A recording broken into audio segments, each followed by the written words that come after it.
ocasión les voy a presentar una pequeña introducción a lo que es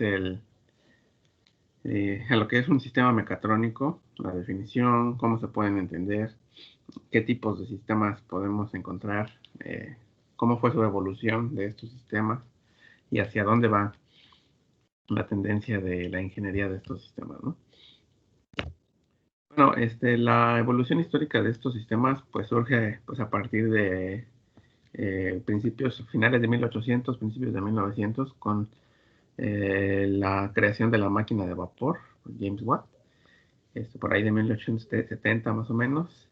Y bueno, todo evolucionó, digamos, de manera mecánica, o sea, con puros componentes mecánicos, básicamente, hasta principios de 1900. A partir de ahí, el,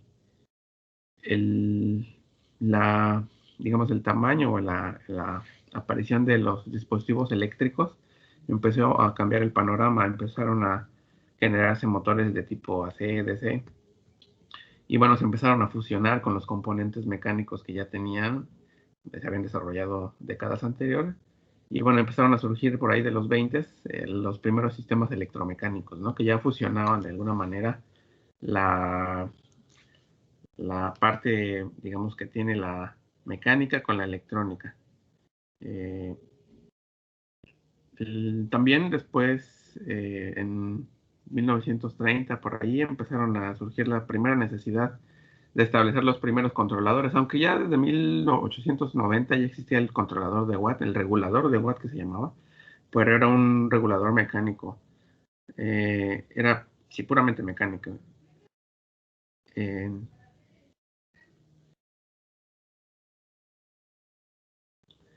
Después, con la aparición de los primeros controladores ya electromecánicos en los 30, empezaron a aparecer los primeros servosistemas, como se les conoce, ¿no? Ya que integraban controlador, un poquito de parte eléctrica y mecánica.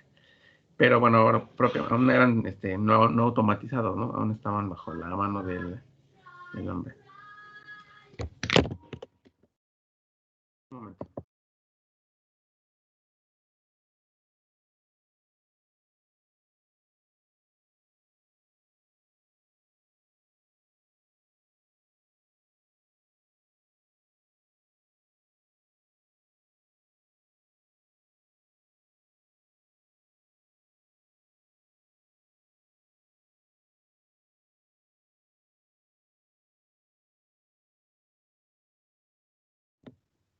Listo. ¿Sí siguen viendo la presentación? Sí. Ok, entonces a partir aquí me adelanté un poquito, en 1935 empezó, digamos, el auge por la investigación en la parte de los sistemas eléctricos, electrónicos, y por ahí de 1945, 48 se generó el primer transistor en Japón, ¿no? Y a partir de ahí, de 1945, empezó el boom de los dispositivos electrónicos, ¿no?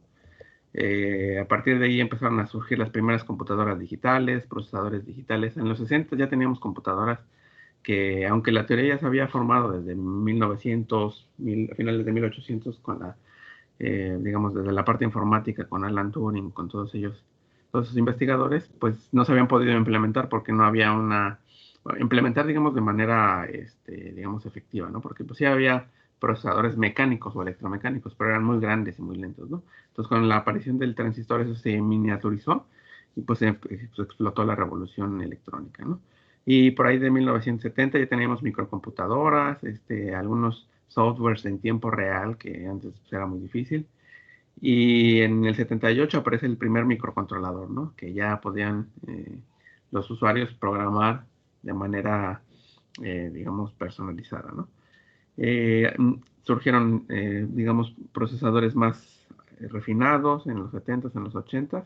Y digamos, ya a finales de los 70s ya se hablaba de la palabra mecatrónica, ¿no? En Japón, en la industria de Sakawa, en el 69 la acuñó y se acuñó en la industria japonesa y a partir de ahí pues ya empezó digamos, a dispersarse, ¿no? Toda esta evolución de la integración mecánica con la eléctrica, después con la electrónica y con el control, pues naturalmente dio o hizo que surgiera lo que nosotros conocemos como esa ingeniería que llamamos ingeniería mecatrónica, ¿no? O sea, se dio de manera natural por la misma interacción de los diferentes campos de la ingeniería. Pero no nada más se quedó con la integración, ¿no? A partir de los 80s, de los 90s, empezaron a darse cuenta que esa integración de hardware con software y de, digamos, hardware mecánico, hardware electrónico con software y control, pues no era suficiente para poder llegar a una integración de los sistemas. Y entonces empezaron a hablar de sistemas o de metodologías sinergéticas o sinérgicas de integración para los procesos electromecánicos. Y bueno, a partir de ahí, pues ustedes ya lo vivieron casi casi, ¿no? Tenemos dispositivos cada vez embebidos más complejos y más completos, ¿no? Cada vez más integrados en nuestra vida diaria, ¿no? Y bueno, con ese contexto podemos definir ya un sistema mecatrónico como cualquier sistema físico, ya no nada más electromecánico, que integra sinérgicamente las ingenierías mecánica, eléctrica, electrónica y de control, así como la computación o la informática, ¿no? Y con el objetivo de desarrollar tareas automáticas. Eso es importante, ¿no? Eso es lo que diferencia, digamos, prácticamente a un sistema mecánico o electromecánico con un sistema mecatrónico. La cuestión de que está integrado sinérgicamente y que tenemos tareas automáticas. La característica principal es que este sistema mecatrónico, para hacer esta tarea, toma información del entorno por medio de sensores, procesa las señales por medio del sistema informático de control y emite una respuesta por medio del sistema electromecánico, que es un sistema físico generalmente, ¿no? Y con esa respuesta, pues transforma su entorno y incluso su estado, ¿no? Eso es un sistema mecatrónico, ¿no? Esta imagen de mecatrónica es famosa y me gusta ponérselas porque les da mucha idea de cómo se fue fusionando todo, ¿no? Apareció la parte mecánica con la electrónica, aquí la parte mecánica con la parte electrónica y se fusionó y dio lugar a la electromecánica en esta intersección de diagrama de Venn, ¿no? Tipo diagrama de Venn. Cuando aparecieron el control, que fue lo tercero que apareció, entonces apareció ya de alguna manera electromecánica con control y aparecieron los primeros servosistemas. Apareció la computación y empezaron a aparecer la circuitería de control, se empezó a fusionar y empezaron a aparecer los primeros transductores, que son sistemas electromecánicos, los primeros microcontroladores y también los primeros sistemas de simulación, porque ya podíamos modelar, bueno, ya teníamos modelos matemáticos, pero tenemos un sistema para poderlo, digamos, calcular de manera eficiente, ¿no? Y junto con esto, pues el modelado de sistemas ya existía, digamos, de la parte electromecánica, pero con el surgimiento de las computadoras se pudo fusionar para tener una integración o se tuvo mayor capacidad para modelar sistemas más complejos, ¿no? Y precisamente la integración de todos estos sistemas es lo que ahorita llamamos mecatrónica, ¿no? Ese está muy interesante. Pero bueno, aquí fuimos, digamos, de cómo se formó un sistema mecatrónico, ¿no? Aquí vamos un poquito al revés. Vamos a ver qué subsistemas componen a un sistema mecatrónico. Primero, y generalmente, el núcleo de un sistema mecatrónico es puramente un sistema mecánico. Casi generalmente, o sea, la mayoría de las veces, el 99%. Es raro encontrar uno que casi no tenga componentes mecánicos. Esos componentes mecánicos son los mecanismos, eslabones, ruedas, etcétera, y los actuadores, que son motores, algunas transmisiones, cadenas, etcétera, ¿no?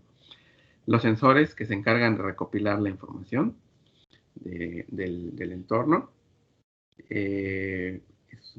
También tenemos el sistema de control, que se encarga de procesar la información de los sensores, que recopilan del entorno y del robot mismo, y que se encarga de, con esa información, tomar una decisión para poder enviar una señal a los actuadores. Y esos actuadores se mueven para que impriman una energía o movimiento en los mecanismos y esos mecanismos interactúan sobre el entorno, ¿no?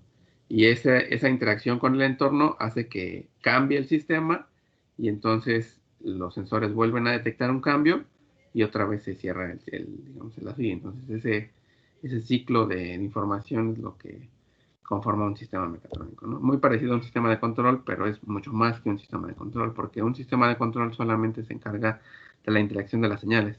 Un sistema mecatrónico no nada más ve las señales. Digamos, si lo viéramos desde el punto de vista de control, aquí tendríamos en estas tres partes, tendríamos el sistema de control, Pero el sistema de control, el sistema mecatrónico no nada más es el sistema de control, también considera la integración con el sistema mecánico, ¿no? Entonces el sistema mecatrónico es mucho más que un sistema de control, ¿no? Es el sistema mecatrónico. Ok. ¿Cuál es la ventaja de este modelado o esta clasificación del sistema mecatrónico? Pues que podemos partirlo en subsistemas, como ya dije, un subsistema mecánico, un sistema eléctrico, electromecánico y a lo mejor un sistema computacional o de control. Aquí de hecho se podrían englobar los dos. Con interfaces, ¿no? Si se dan cuenta aquí las interfaces entre el sistema eléctrico y mecánico, pues son precisamente los sensores y actuadores que intercambian información. Y la interfaz entre el sistema eléctrico y el sistema computacional, pues son también sistemas electrónicos, electromecánicos tal vez, que intercambian información con los sistemas de computación. Y la suma de todo eso, de manera optimizada e integrada de manera sinérgica, pues es la mecatrónica, ¿no? Son diferentes aspectos que hay que considerar. Pero bueno, ¿por qué es importante los sistemas mecatrónicos? ¿Por qué es importante estudiarlo? Porque el conocimiento de estos sistemas después me va a llevar a lo que conozco como el diseño de los sistemas mecatrónicos, ¿no? O sea, si yo no sé cómo está compuesto un sistema mecatrónico, es difícil que pueda diseñarlo, ¿no? Entonces, esta materia va muy de la mano con la materia de diseño mecatrónico. En realidad, me preguntan a veces cuál es bueno llevar primero, y pues la verdad es que pueden llevar una primero que la otra, en realidad de manera indistinta, este, o las pueden llevar al mismo tiempo incluso. En lo personal, a mí me gustaría más que tomaran primero sistemas mecatrónicos y luego diseño mecatrónico, porque aquí se ven los modelos y aquí ya se aplican, ¿no? Y no digo que no sea necesario o que les vaya a afectar el que no tomen sistemas mecatrónicos, no tomen sistemas mecatrónicos y luego lleven diseño mecatrónico, ¿no? Entonces, más bien, ¿por qué? Porque en diseño mecatrónico se asumen que los modelos ya son conocidos. Aquí en sistemas mecatrónicos lo que vamos a hacer es ver cómo se obtienen esos modelos, técnicas para obtener esos modelos de manera general, tanto en los ambientes, bueno, en los entornos o los dominios mecánicos, eléctricos, electrónicos y computacionales y de control. Y bueno, este es un esquemita que más o menos dice lo que es el ciclo de vida de un proceso de diseño mecatrónico. Ese es el proceso tradicional de diseño: reconocimiento de la necesidad, diseño conceptual, un primer modelado, selección de componentes, optimización a lo mejor por aquí al final, y si no funciona me regreso, ¿no? Pero aquí nos vamos un poquito más allá. Si lo optimizamos, lo podemos prototipar con algunas técnicas que se ven en diseño mecatrónico y después a lo mejor producirlo ya en masa, ¿no? Y eso también se puede retroalimentar. De hecho, después de aquí también se puede retroalimentar para acá, ¿no?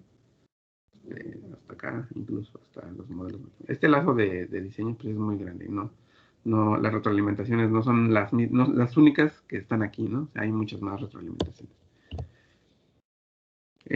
Bueno, ¿qué aplicaciones tienen estos sistemas?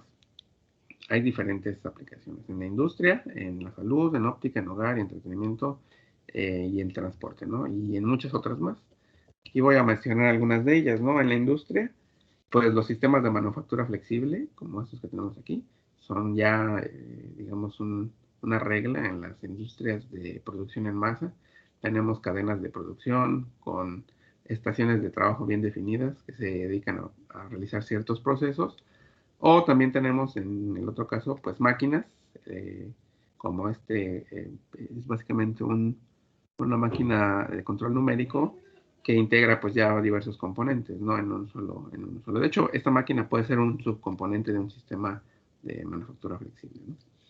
Este, pero bueno, pues aquí ya podemos ver que tenemos diferentes elementos, ¿no? Aquí se ve el motor, aquí se ven algunos actuadores, seguramente algunos sensores por acá, y todos están integrados, ¿no? Si lo vemos así, es como una caja negra para nosotros, ¿no?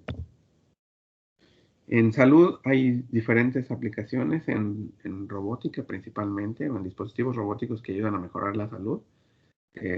Por ejemplo, para rehabilitación de miembros superiores como manos o codos u hombros, o de miembros inferiores como este que está aquí, que se ayuda a una persona que ha perdido la movilidad a recuperarla en los miembros inferiores. O algunos no necesariamente tan drásticos como para una persona que ya sufrió el accidente, sino para alguna que a lo mejor sufrió algún tratamiento médico y que necesita recuperarse, ¿no? Como una cama, digamos, robótica, ¿no? ¿Por qué es importante una cama robótica en salud? Porque en ocasiones los tratamientos o las operaciones requieren movilidad de los pacientes.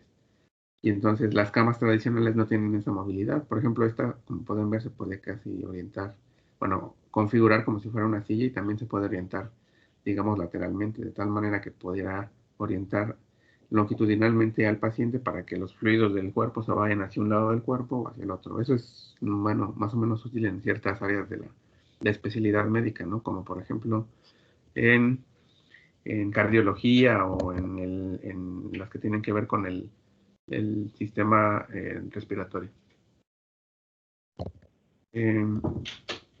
¿Alguna otra aplicación en óptica? Estas camaritas, ahorita ya no las vemos tanto, ya es más raro verlas, pero por ahí todavía existen. A lo mejor estas no, hay unas más profesionales, pero son cámaras muy similares que tienen dispositivos electrónicos y mecánicos integrados, ¿no? Entonces aquí, por ejemplo, para hacer el zoom, ya sea de esta cámara o para mover el lente de este tipo de telescopios de gran escala, pues necesitamos grandes actuadores y sensores que nos permitan conocer la orientación, por ejemplo, de los componentes mecánicos de estos elementos, ¿no? Esa es una aplicación en óptica, ¿no? En investigación, aquí también, de hecho, esta también es una aplicación en óptica, pero específicamente en investigación. Por ejemplo, en muchas aplicaciones se requiere medir con gran precisión alguna variable, ¿no? Y pues para medir esa variable requerimos que el instrumento con que se mide, en este caso, por ejemplo, es una cámara que está ubicada, debe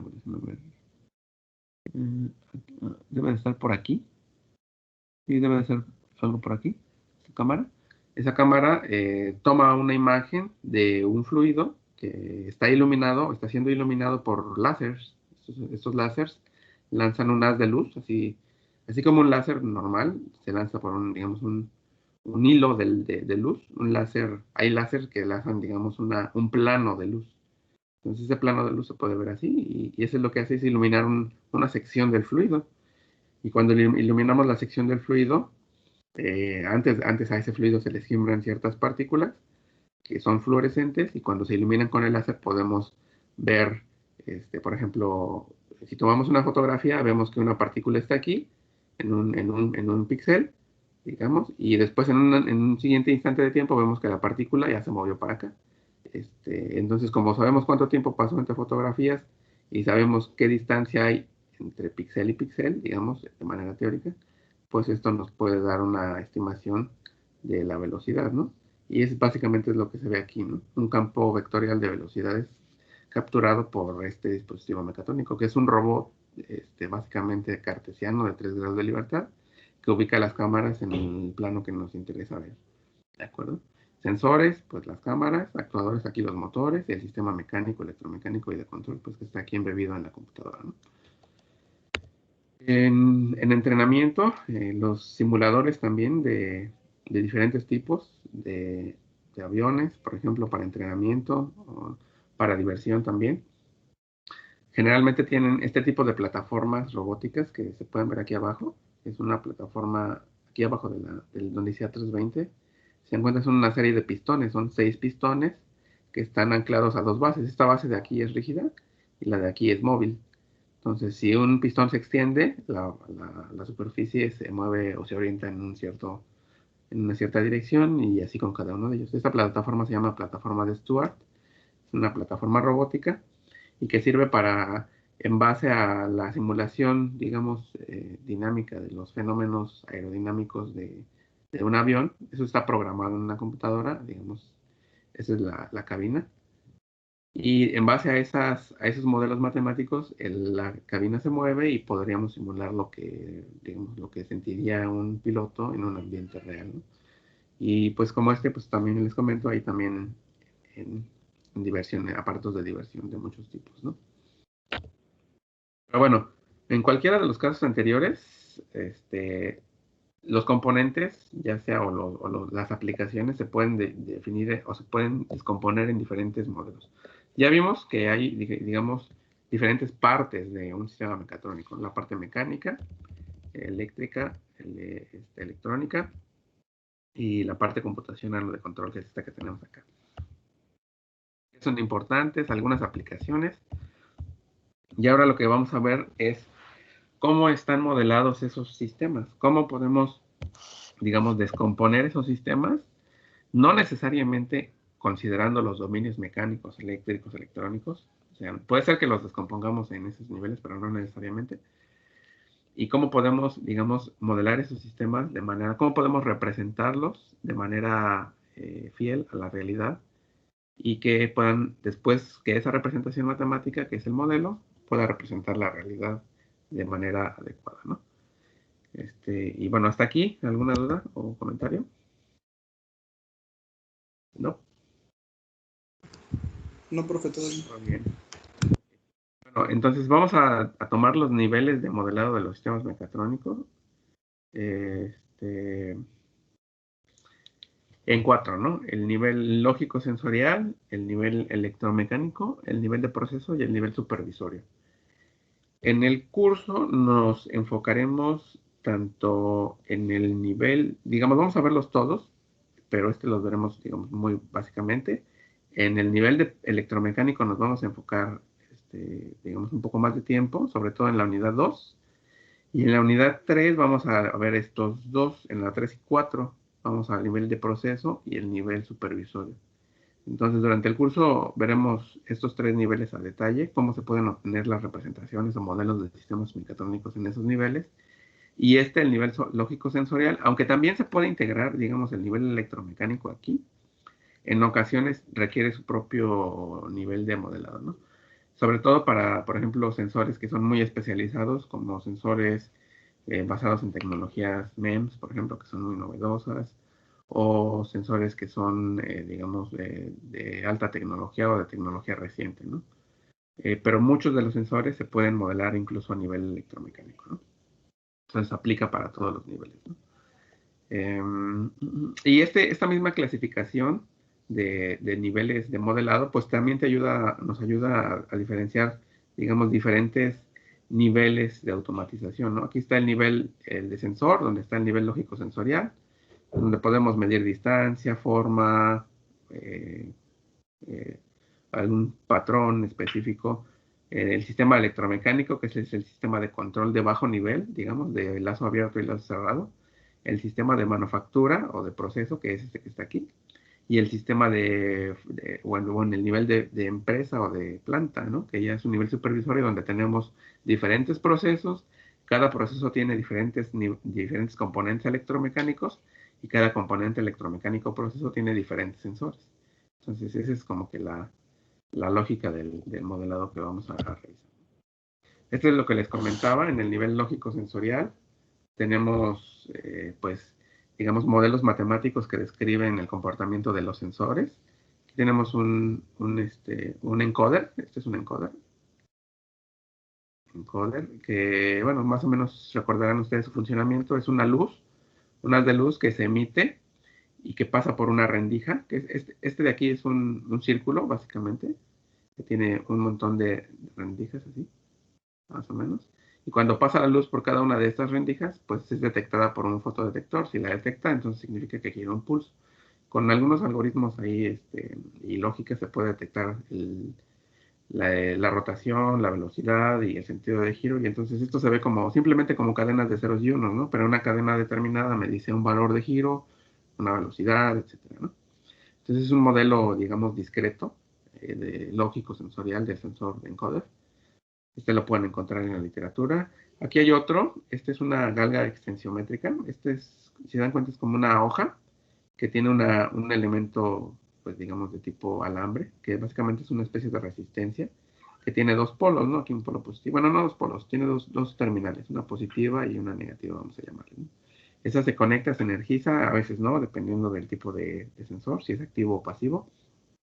Y dependiendo de la deformación, es decir, por ejemplo, si aquí yo le aplico un momento flexionante al sensor, que puede ser el resultado de pegar esta galga en una superficie de un componente mecánico, esto se deforma, ¿no? Y lo que hace es causar un cambio en la resistencia mecánica con respecto a un cambio en la deformación. Y ese cambio en la deformación pues está relacionado con una cierta fuerza o con un cierto momento, ¿no? Entonces yo puedo medir la fuerza o el momento a partir de esa deformación, y esa deformación la mido en términos de un cambio en resistencia. Y este modelo es un modelo, si se dan cuenta, es un modelo estático. ¿Por qué? Porque pues solamente involucra cambio de resistencia en un cambio de deformación, ¿no? En la existencia de una deformación. Y con eso puedo medir indirectamente fuerzas y momentos, por ejemplo, ¿no? De este tipo, a nivel lógico-sensorial, hay varios sensores. Por ejemplo, un sensor de temperatura, como un termómetro, o algún otro dispositivo, por ejemplo, un tacómetro, un medidor de velocidad, se podría modelar más o menos de esta manera, o un termómetro o algo parecido a esto, ¿no? En el siguiente nivel, en el nivel electromecánico, pues ya no nada más tenemos el sensor o el dispositivo que mide la señal, ¿no? Tenemos ya los componentes que interactúan con el entorno, ¿no? En este caso, pues es un motor que tenemos aquí de este lado, que es un motor, digamos, DC, que está acoplado, es el motor DC, que está acoplado con una transmisión. Son engranes, ¿no? Engranes, una caja de engranes, todo esto que está aquí, y que a la salida yo puedo conectarle, por ejemplo, aquí un eslabón, ¿no? Entonces yo puedo conectar aquí un eslabón y puedo, a lo mejor, tratar de analizar su velocidad o su posición angular teta y su velocidad omega, ¿no? Entonces, eso está conectado mecánicamente o físicamente por medio del tren de engranes con un motor de corriente directa. Y el motor de corriente directa está conectado o está representado por un circuito o un conjunto de circuitos, en este caso un circuito RL, que representa, pues, por ejemplo, la inductancia del motor, de armadura, el campo electromagnético que se genera al aplicar un voltaje en las terminales. Y bueno, eso causa un giro en el eje del motor. Y el eje del motor, como está conectado con los engranes, pues genera un giro en el eslabón, ¿no? Con el que está conectado, ¿no? A final de cuentas, estos dos modelos o estos dos dominios, que es uno mecánico y uno eléctrico, están conectados. ¿Cómo están conectados? Aunque aquí físicamente están conectados, ¿no? Pero también a nivel modelo, ¿no? ¿Por qué? Porque este sistema mecánico, que es un motor, se puede representar como una ecuación diferencial, que es esta que está aquí, una ecuación diferencial de segundo orden, en términos de la posición angular. Y pues resulta que el par, aquí así como tengo velocidad, posición, pues también voy a generar un par. Ese par es directamente proporcional a la corriente que circula por este circuito. Aquí está IA. Y bueno, si es proporcional a la corriente, pues si yo puedo de alguna manera determinar la corriente que circula por ese circuito, pues puedo calcular el par, y el par está relacionado con toda la parte mecánica, ¿no? ¿Cómo calculo esa corriente? Pues tengo un modelo para un circuito RL, que es este que está aquí, que incorpora pues la inductancia, la resistencia y la llamada fuerza contraelectromotriz, que es proporcional. Esta fuerza contraelectromotriz es esta parte que tenemos aquí, y es un fenómeno electromagnético que se genera cuando hacemos girar un componente, un componente mecánico o metálico en un campo electromagnético, ¿no? O sea, es como una especie de resistencia al movimiento del componente mecánico, metálico en el campo magnético, ¿no? Y bueno, esto, pues aquí si se dan cuenta, es una ecuación diferencial también de primer orden en este caso, pero que involucra a la corriente que está acá en el sistema mecánico y a la velocidad angular que también está acá. Entonces estas dos ecuaciones diferenciales que representan este sistema electromecánico que está aquí, están acopladas, o sea, representan el mismo sistema. Este sistema electromecánico puede ser modelado por esta ecuación y esta ecuación que están acopladas. Entonces es un sistema de dos ecuaciones diferenciales, una de primer orden y una de segundo orden. Entonces, por ejemplo, para modelar este sistema o para encontrar la respuesta de este sistema ante la entrada de un voltaje específico, E sub B, pues uno puede resolver esta ecuación diferencial de manera numérica y ver el comportamiento con ciertos parámetros de inercia, de viscosidad, de inductancia, de resistencia de armadura, etcétera, etcétera. Y bueno, resulta que este tipo de modelos a nivel ecuaciones diferenciales, porque al final es una ecuación diferencial ordinaria, pueden ser parciales también, parciales, este, pues son modelos matemáticos bien validados y que se sabe que corresponden con la realidad.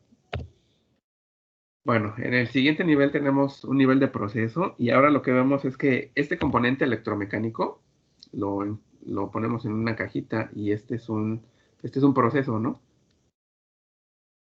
Y si lo ponemos en una cajita, pues ya lo podemos ver así, como una caja negra a la cual entran señales de los actuadores, aquí.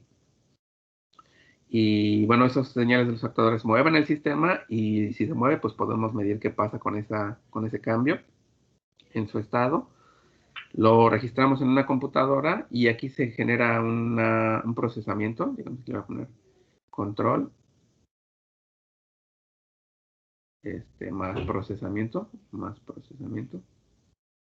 Y bueno, eso otra vez me regresa, como resultado de esta parte de procesamiento y de control, me regresa una señal que envía a los actuadores y los actuadores pues ya actúan otra vez y se cierra el lazo de control, ¿no? En este nivel de proceso, si se dan cuenta, pues ya no tenemos, digamos, ecuaciones que representen el sistema. A lo mejor esto se podría representar de mejor manera como un sistema lógico, ¿no? Un sistema lógico para verlo a nivel de proceso.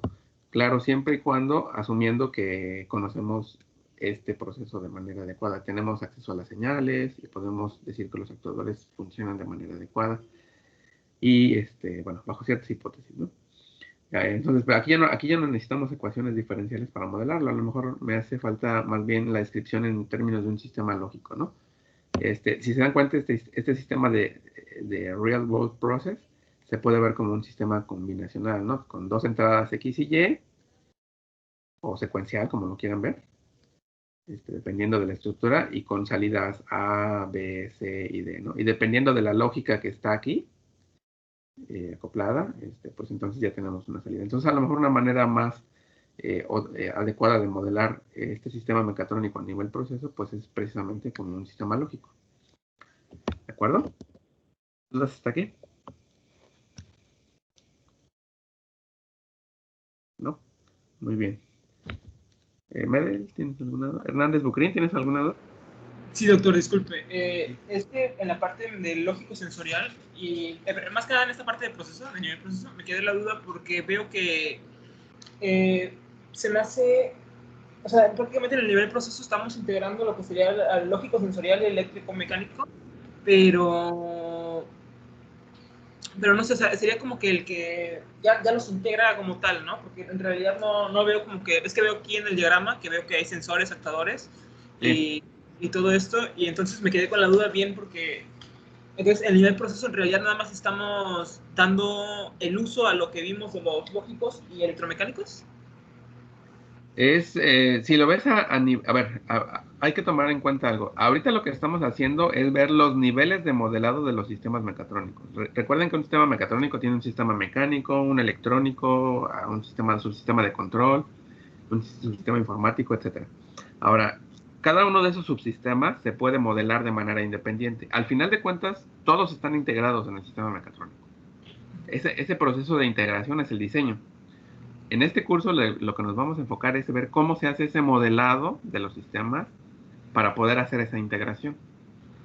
Y ese modelado no necesariamente implica que ya sea un sistema mecatrónico. Por ejemplo, aquí este nivel lógico no es un sistema mecatrónico, ¿no? Así como está. Aquí en el nivel electromecánico, tal vez si le pones por aquí E sub I como una función del control, por ejemplo aquí, si esta E sub B, pues ya es un PID, por ejemplo, a lo mejor ya se puede ver como un sistema mecatrónico muy básico. Ahorita vamos a ver la clasificación de los sistemas mecatrónicos. Pero aquí ya a nivel proceso ya se nota claramente que ya estamos hablando de un sistema mecatrónico, porque ya tenemos todos los componentes sin falla, ¿no? Pero si te das cuenta, la complejidad es mucho más grande, porque a nivel proceso, por ejemplo, en una máquina como las de manufactura, por ejemplo esta, no nada más tendríamos un motor, tendríamos más motores. Y no nada más tendríamos 2 o 3 sensores, tendríamos a lo mejor decenas de sensores. Entonces, modelar ese tipo de sistemas con ecuaciones diferenciales, imagínate tener 40 o 50 ecuaciones diferenciales, es algo complicado, ¿no? Entonces entra la cuestión de modelar un sistema con alta complejidad y alta fidelidad, o a lo mejor sacrificas un poquito de la fidelidad, digamos modelándolo como un sistema lógico, y tienes una mejor aproximación, no una mejor aproximación, una aproximación un poquito más tratable desde el punto de vista computacional. Porque al hacer esta aproximación desde el punto de vista lógico, lo que estás asumiendo es que esta dinámica, porque estas ecuaciones diferenciales al final de cuentas es una dinámica, al final de cuentas si yo veo esto, pues es una respuesta en el tiempo, ¿sí? Que tiene un tiempo de respuesta tau s, si recuerdan por ahí de sus cursos de control.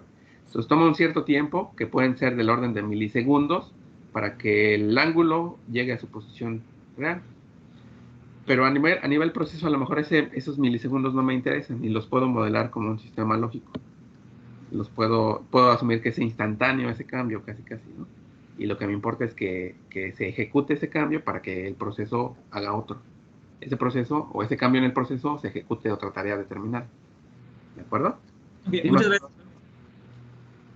¿Sí más o menos está, Rodrigo? Sí, de hecho ya me aclaró bastante, gracias. Ok, gracias. Bueno, ¿alguna otra duda? No.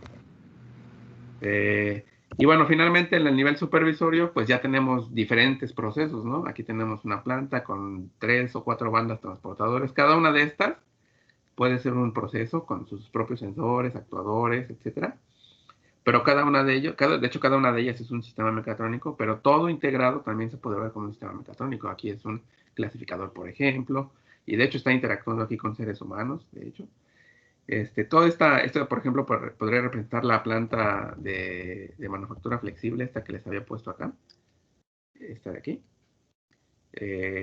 Y está representada, bueno, a lo mejor ya no me conviene tampoco representarla como un sistema lógico, ¿no? Así como tal, ¿no? Es a lo mejor tener 300 entradas y 4000 salidas, o al revés, es algo también complicado de manejar, ¿no? Aunque sí llega a hacerse, ¿no? En ciertos casos, ¿no? Porque así es necesario.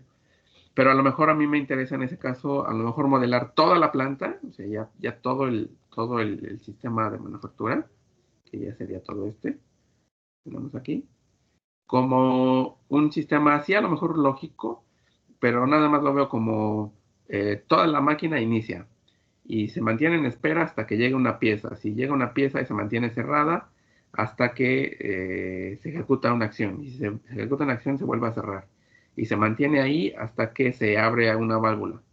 Y después de que se abre esa válvula, se mantiene ahí hasta que se abra completamente. Ya que se abrió completamente, entonces se mantiene así hasta que un timer se ejecuta. Y una vez que el timer se ejecuta o se cumple, entonces se cierra otra vez. Y entonces, si dan cuenta, este modelo se podría ver también como una especie de sistema lógico, pues un diagrama de estados, una máquina de estados que veremos más adelante. A lo mejor la vieron ustedes ahí cuando vieron sistemas lógicos.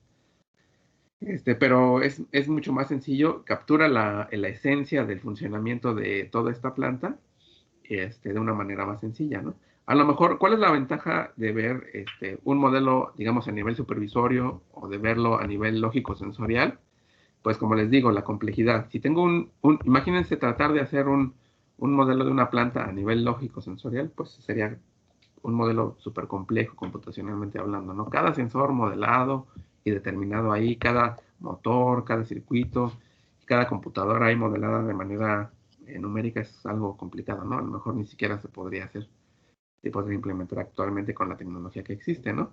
Pero ese modelo, si se pudiera hacer, reflejaría con total fidelidad lo que está pasando, ¿no?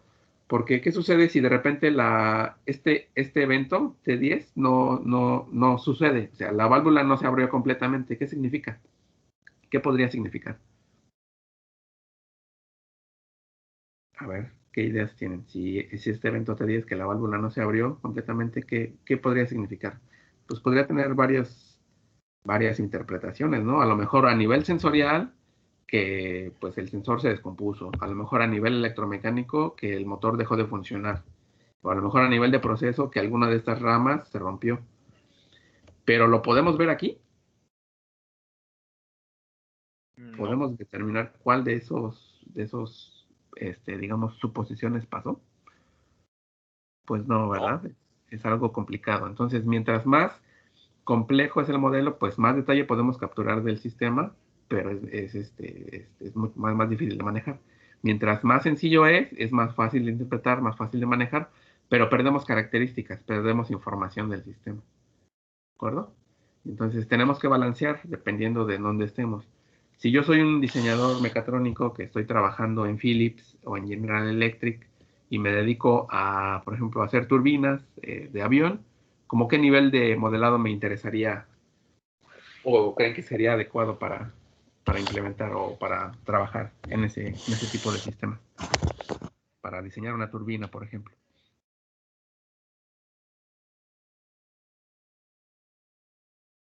¿Será supervisorio? ¿Será proceso o a nivel electromecánico o sensorial? ¿En qué nivel quedaría más o menos una turbina? ¿No sería mecánico ¿Podría por ser todos los electromecánico? componentes? Sí, Sí, podría nivel ser electromecánico. Ujú. Sí, pero a lo mejor a alguien le interesa más la parte de la lógica, ¿no? Entonces podría quedar entre estos dos, ¿no? Entre el proceso, a lo mejor electromecánico, ¿no? Pero modelarlo a Ajá. nivel sensorial es completamente, pues no es factible, ¿no? Sería un poco impráctico realizarlo, ¿no? Ahora, si yo soy a lo mejor un investigador que me dedico a hacer por ejemplo, las máquinas PCR que se dedican a hacer las pruebas, las pruebas del coronavirus, del SARS-CoV ahorita que están haciéndose, son máquinas súper precisas que tienen sensores bien específicos. Entonces, en ese sentido, en ese tipo de máquinas, pues ahí sí me interesa modelar a nivel sensorial, ¿no? Todos los componentes, porque si falla el sensor, pues no sirve la máquina. ¿De acuerdo? Y lo mismo, ¿no? En un sistema más grande, pues como TAMSA, por ejemplo, a lo mejor no voy a modelar a nivel eh, electromecánico, ¿no? A lo mejor alguna parte sí, ¿no? Pero toda la planta, pues me conviene a nivel supervisorio o a lo mejor a nivel proceso. Pero no me tengo que bajar de ahí. ¿De acuerdo? ¿Ok? ¿Sí queda claro para todos? sí, doctor. Sí, doctor. Bueno, entonces de ahí de esto trata el curso, de ver cómo modelamos en cada uno de estos niveles, de cómo le hacemos para que obtengamos un modelo adecuado en cada uno de esos niveles y lo podamos usar para el propósito que queramos, diseño, análisis, lo que queramos. Bueno, ya para terminar, esto que les hablé en cuanto a las partes del modelo digamos, la jerarquización de los tipos de modelado, pues dio lugar a varias clasificaciones, ¿no? de sistemas mecatrónicos. Y una de las primeras, o la primera que hubo, fue por la Sociedad Japonesa de Industria de la Maquinaria, por ahí de los 70. De hecho, no la ha actualizado, pero yo creo que ya está dejando de ser un poco, digamos, actual o aplicable, pero más o menos todavía refleja el espíritu de lo que es un sistema mecatrónico. En los sistemas mecatrónicos de clase 1, que son esos que tenemos aquí, se consideran los sistemas que son puramente mecánicos y que se les pone electrónica. Por ejemplo, las máquinas de CNC, una máquina de CNC, un torno, una fresa, puede haber un torno mecánico, una fresa mecánica sin necesidad de que tenga electrónica. Entonces funciona bien el sistema. Entonces, si a ese sistema le pongo electrónica, pues ya se convierte en un sistema mecatrónico de clase 1. De hecho, uno de los estudiantes de ingeniería eléctrica hizo, como te dices, algo parecido. Le puso un motor a un torno de los de mecánica. No sé si ya terminó, pero eso era su tesis. A ponerle, digamos, instrumentar un torno de los mecánicos del área de mecánica, ¿no? Entonces lo iba a convertir en una especie de sistema mecatrónico clase 1. Las válvulas, electroválvulas entran ahí sin problema, ¿no? Los clase 2 son sistemas mecánicos tradicionales con electrónica, sí, con electrónica, pero con electrónica mejorada. Es decir, es donde se dieron cuenta de que no era nada más necesario ponerle una electrónica a cualquiera, sino que había que mejorarla.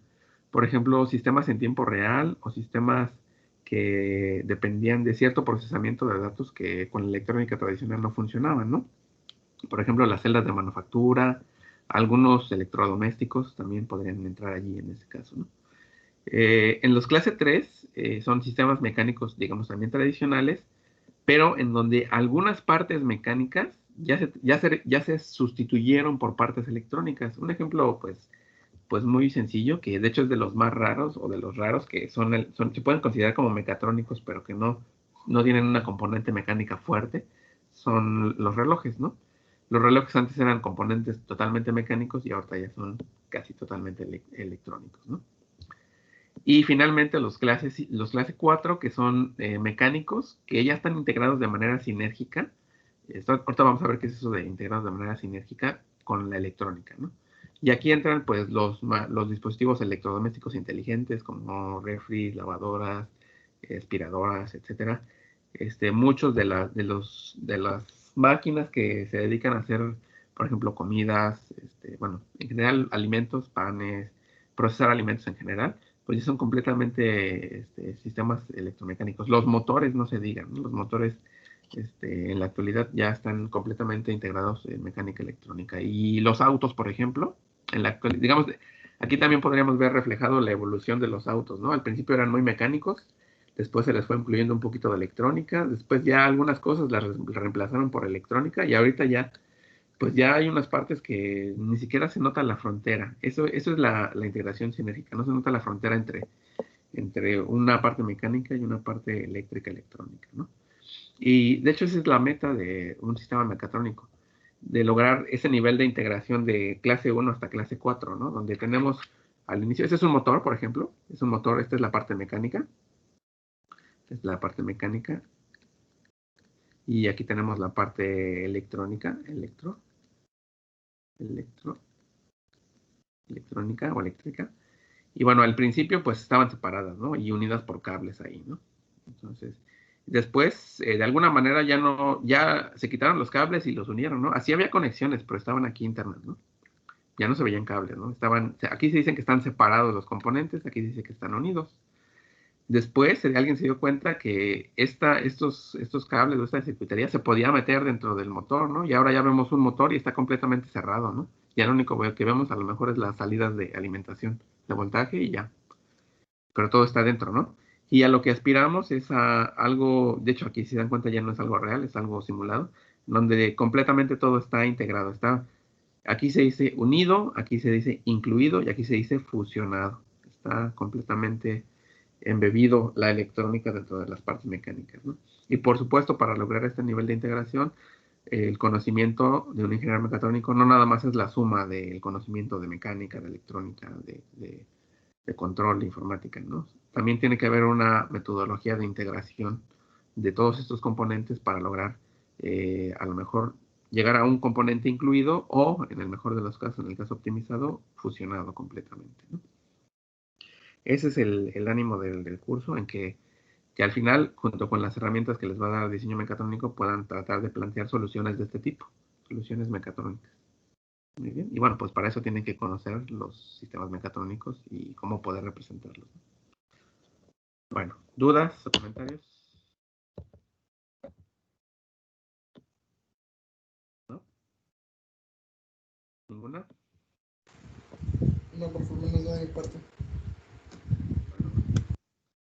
Por hoy le dejamos aquí, voy a dejar de grabar. Esta va a estar ahí en el grupo de sistemas mecatrónicos por 20 días más o menos. Si la quieren revisar, pues ahí va a estar presente. La presentación se las voy a actualizar en la página y les voy a dejar una primera actividad de lectura de un artículo que tiene que ver con esto de los sistemas mecatrónicos. Esa le van a poder leer durante un tiempo. Van a hacer un pequeño diagramita, una infografía o un mapa conceptual del artículo. La idea es que se den un poquito más una idea de qué es esto de los sistemas mecatrónicos y cómo se ha trabajado en el mundo. Y bueno, a partir de la siguiente clase ya empezamos a trabajar con el modelado de los sistemas mecatrónicos, ¿de acuerdo? Empezaremos con el nivel electromecánico, ¿de acuerdo? Veremos algunos casos de nivel lógico sensorial, pero empezaremos con nivel electromecánico, ¿de acuerdo? Bueno, Está bien, doctor. Bueno, ya dejé. Y por ahí, por aquí nos quedamos hoy y nos veríamos el jueves, ¿de acuerdo? Ok, doctor. Muchas gracias. Gracias. Gracias. Muchas gracias.